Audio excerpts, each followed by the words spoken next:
Па денес се одржа првата средба помеѓу представници на Социјалдемократскиот сојуз и представници на Обединети за Македонија и Достоинство. Ја искористивме оваа прилика да ги споредиме оценките и проценките за состојбите во државата и можам да кажам дека се не слични, туку целосно идентични.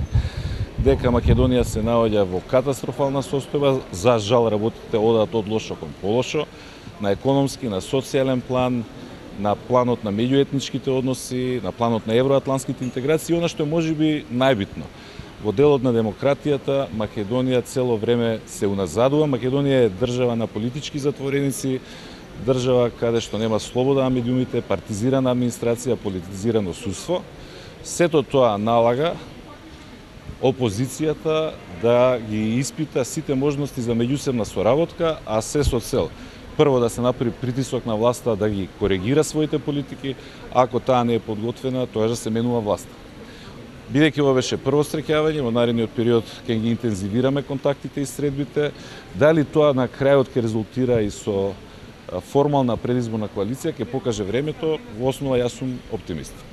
Вчера случајно или намерно во ист ден се случија два настани кои што се однесуваат на дел кој што Македонија треба да го исполни како обврска кон Брисел дека е демократска држава. Тоа беа затворање на еден медиум, затворен е А1, А2 телевизија и вториот договорот меѓу ЗНМ и владата. Ваш коментар за ова?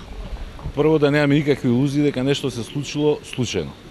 Сосема намерно се случија двете работи во истиот ден. Прво, околу договорот помеѓу Сдруженијето на новинарите и македонската влада за декриминализација на делото клевета, не е прашањето дали ние како опозиција сме задоволни. Дали вие новинарите сте задоволни со таквиот епилог од тие разговори, имајќи во предвид дека 6 месеци се глумеше некаков диалог за да се соопшти она што вчера имавме прилика да го слушнеме.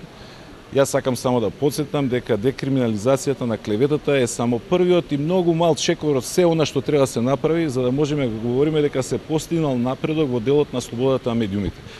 Што правиме со реформа на јавниот сервис, што правиме со законско регулирање на трошење на буџетски пари за рекламирање на власта или владеачките партии, што правиме со законската рамка во кој што функционираат сите медиуми, вклучително и оние кои што представуваат миленици на актуелната власт. Знаете дека СДСМ предложи национална стратегија за слобода на медиумите.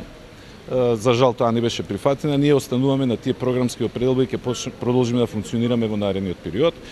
И она што го спомнавте, затварањето на А2 во истиот ден кога владата сака да прокнижи некаков макар ситен поен пред Брисел, се затвори А2 телевизија со образложение дека не се исполнува програмската шема, нешто што до сега Советот за радиодифузија никогаш не го искористил како причина или мотив за дури ни за санкција, а камоли за одземање на лиценца за некој медиум.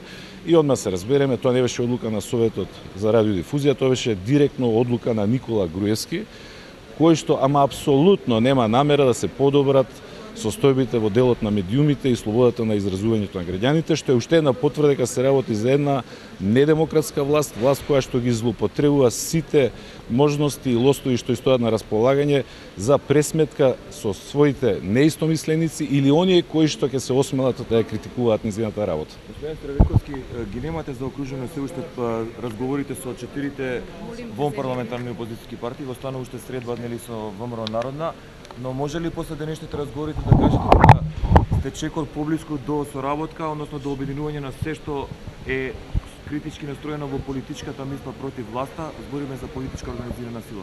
Да, денешната средба е еден чекор напред. И средбата со либерално-демократската партија пред неколку дена и оваа денеска влеваат оптимизам дека навистина целиот тој процес на крајот ќе биде финализиран со формирање на широк коалиционен опозиционен фронт со една единствена цел да се запре ова зло со кое што се соочува Република Македонија во овој период. Благодариме.